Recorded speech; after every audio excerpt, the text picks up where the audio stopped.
De nombreuses fois, j'ai entendu des frères antillais faire des réflexions très négatives à l'égard de l'Afrique et des Africains.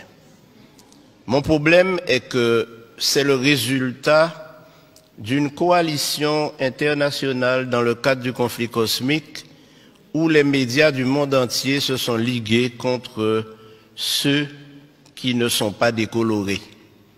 Car en réalité, vous découvrirez à travers l'étude, malheureusement, le temps m'est compté, de sorte que je vais faire des raccourcis, mais je veux faire 3 déclarations qui vont vous pousser à réfléchir et peut-être à sonder les Écritures davantage. La première, c'est que la Bible a été écrite pour que les Africains sachent que Dieu est leur Dieu. La deuxième chose que je vais dire, c'est que le peuple d'Israël est un peuple noir. Et la troisième chose que je dirai, c'est que nous, Antillais, descendants d'esclaves, il y a probablement parmi nous des descendants des tribus d'Israël. Alors plusieurs fois nous avons dit, mais c'était pour les Juifs.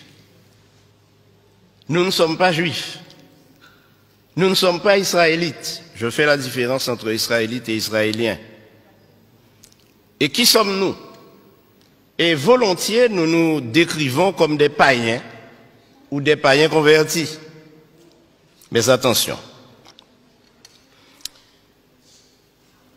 Pour répondre à toutes les questions que j'ai soulevées, et ne m'en veuillez pas, il faut commencer par répondre à une première question. Où Dieu a-t-il planté le jardin d'Éden? Alors certains me diront toutes sortes de lieux géographiques. Mais si nous lisons attentivement, et j'aimerais, frères, vous dire que lire la Bible n'est pas suffisant. Mais ce qui est important, c'est de sonder les Écritures, questionner notre foi et questionner nos pratiques. Mais j'aimerais vous inviter à lire en Genèse chapitre 2 pour découvrir que le jardin d'Éden était en Afrique centrale. Je pourrais m'arrêter là et vous laisser partir frustré. Et probablement vous posant des questions en vous disant, mais ce pasteur qu'on a invité aujourd'hui, d'où vient-il? Qui est-il? Quel étrange personnage. Mais vous savez, mes amis, je suis né dans l'église adventiste, mais je n'étais pas adventiste quand je suis né. J'ai grandi dans cette église et année après année, j'ai répété ce que dit mon église concernant la parole de Dieu. Mais le Seigneur m'a fait prendre conscience de la nécessité d'étudier la Bible sans préjugés. Et en tant que fils d'esclave, le premier préjugé que nous avons développé tous ou presque, c'est que tout ce qui est bon ne vient pas de chez nous, mais de l'extérieur, oubliant que tout ce que nous avons accumulé comme conception de notre religion vient du Code noir. Et le Code noir stipulait que les Africains ou les hommes de couleur noire n'ont pas d'âme, ne sont pas capables d'adorer et ils ne peuvent pas avoir un Dieu autre que le Dieu de leur colon, de leur maître. Donc, les hommes de couleur noire ne peuvent pas avoir un Dieu autrement que blanc. Et voilà ce que nous avons cultivé.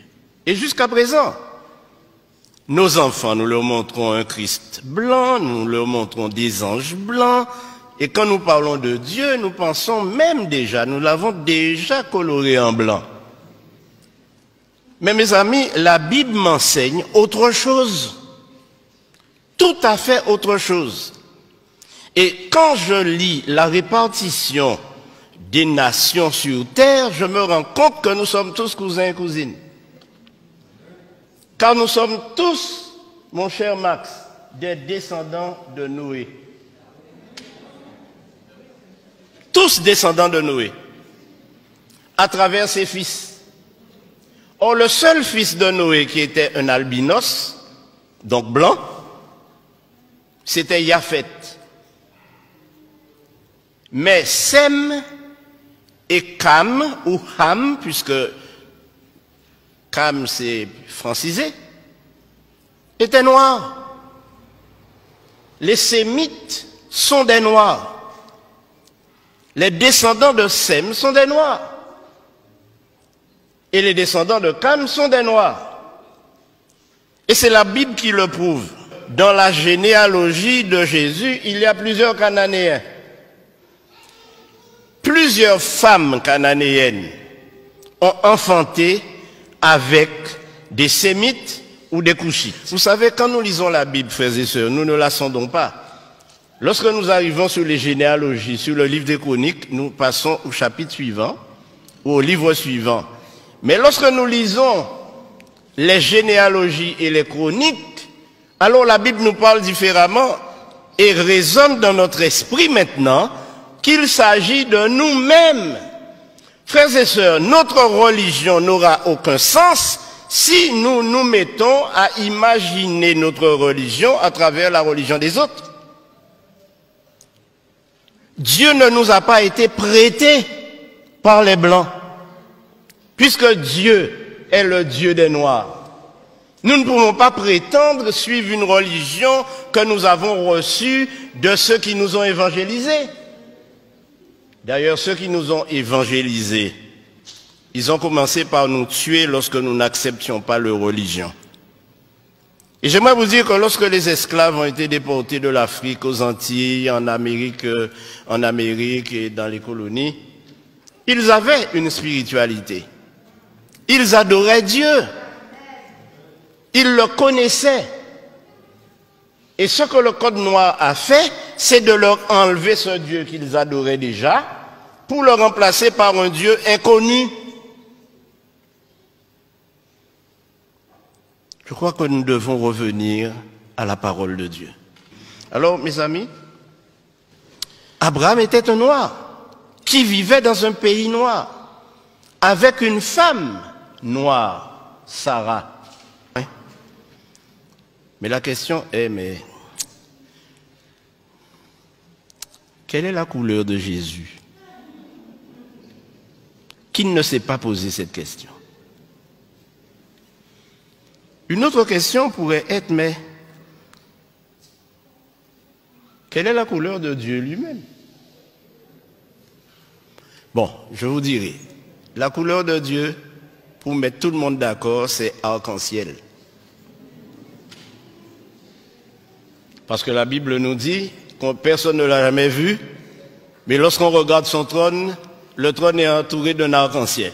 Donc on va dire que la couleur de Dieu, c'est arc-en-ciel. Mais j'aimerais vous dire, mes amis, que les choses ne sont pas aussi faciles. Dans le Nouveau Testament, nous trouvons plusieurs Africains. L'eunuque, par exemple, il était de quelle nationalité? Il était éthiopien. Donc il venait du pays de Couche. Maintenant, quel est le plus grand et plus célèbre Africain que nous connaissons? Le plus grand et plus célèbre, plus fameux Africain que je connaisse, c'est Moïse, né en Égypte. Il est né en Égypte. C'est un Africain, Moïse. Un Africain noir. Beaucoup de personnes s'imaginent Moïse à travers le film de Cécile B. DeMille, un vieux blanc, à tête blonde, à cheveux blancs et barbe blanche. Non! Et la raison est simple, mes amis. Moïse a été élevé à la cour de Pharaon pour succéder au Pharaon. Or, nous savons aujourd'hui, et le monde scientifique, les historiens, les théologiens savent que les Égyptiens étaient des Noirs et les pharaons étaient noirs. Alors, Moïse était le plus grand noir célèbre que l'on connaisse. Et ceci a été prouvé par le plus grand savant du XXe siècle africain, qui s'appelle Cheikh Anta Diop et qui a déterminé par ses études et prouvé au monde scientifique que la civilisation égyptienne et noire est la première civilisation du monde. Et aujourd'hui, quand nous parlons, nous disons que l'Afrique est le berceau de l'humanité, n'est-ce pas? Et si le berceau de l'humanité est en Afrique, ça signifie que Dieu a créé Adam et Ève en Afrique. Et quand nous disons que l'Afrique est le berceau de l'humanité, nous oublions malheureusement que l'Afrique a été à l'origine de toutes les sciences, de toutes les connaissances, à l'origine de tout ce que nous avons dans cette civilisation occidentale européenne, mais qui a été détruit lors des conquêtes, et on a cassé les nez de toutes les statues égyptiennes pour qu'on ne voit pas le caractère négroïde. Ainsi donc, mes amis, ne nous laissons pas embarquer, mais puissions-nous cultiver une religion authentique. Mais mes amis, il y a 2 généalogies de Jésus dans la Bible. Une en Matthieu 1er et l'autre en Luc 3. Ces 2 généalogies, je vous invite à les lire, à les comparer, et vous vous rendrez compte qu'elles sont inversées, c'est-à-dire une commence par la fin et l'autre commence par le commencement. Mais pourquoi ces 2 généalogies ont été données? La première, c'est que la généalogie en Matthieu prouve que Marie est bien la mère biologique de Jésus et elle était noire. À la question, mais quelle est la couleur de Jésus? Alors, si je vous dis que je ne sais pas, vous ne me croirez pas, après tout ce que j'ai dit. Mais ce que j'ai découvert en étudiant les généalogies, c'est que toute l'ascendance de Jésus, depuis Abraham,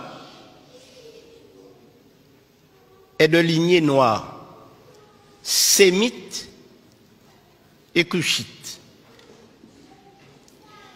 Alors évidemment, la conclusion est simple.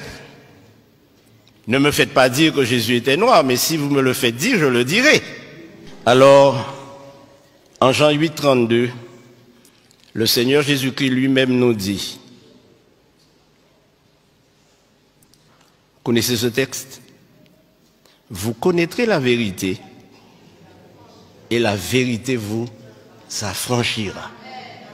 Ce dont nous avons besoin aujourd'hui, frères et sœurs, c'est d'être affranchis de tous les concepts, de toutes les idées, de toutes les philosophies que nous entendons dans les sermons, que nous entendons dans les études, que nous entendons des gens afficher et affirmer.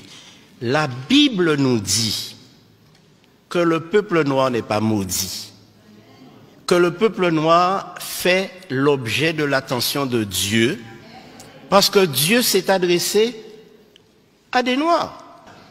Donc, ce qu'il faut retenir, c'est que tous ces concepts que nous avons développés et qui font de nous des personnes complètement complexées, lorsque nous sommes dans un milieu où nous ne retrouvons pas les couleurs auxquelles nous sommes habitués, nous sommes complexés, nous avons l'impression d'être inférieurs. Nous ne sommes pas inférieurs devant Dieu. Au contraire, nous sommes des enfants d'Israël. Il y a de cela 2 ans, j'étais au Ghana. J'étais à Kumasi, au Ghana. Et là, j'ai rencontré de nombreuses personnes qui m'ont dit, nous sommes des descendants de Siméon. Et ceci a éveillé mon attention. Mais savez-vous ce qui s'est passé? Lorsque les Romains sont entrés à Jérusalem et qu'ils ont commencé à persécuter les enfants d'Israël, qui étaient des Noirs, ils se sont enfuis en Afrique de l'Ouest. Et c'est pourquoi aujourd'hui, pratiquement toute l'Afrique de l'Ouest est peuplée de descendants d'Israélites. Cherchez et vous trouverez à Man, en Côte d'Ivoire, des descendants de la tribu de Dan. Et si vous allez jusqu'en Afrique du Sud, vous trouverez les Lemba qui eux aussi sont des Israélites, qui pratiquent tous les rites juifs sans avoir été évangélisés par aucune nation. Alors mes frères, Simon de Cyrène, c'était un noir. Mais je terminerai par ce qui va vous renverser sur votre siège. L'apôtre Paul était un noir. Et je vous donne la référence, lisez-la à la maison. Acte 21, versets 37 et 38. Quand l'apôtre Paul s'est présenté, on lui a posé la question, mais n'es-tu pas cet Égyptien qui soulève des foules? S'il était pris pour un Égyptien, Paul n'était rien d'autre qu'un nègre marron, comme moi-même.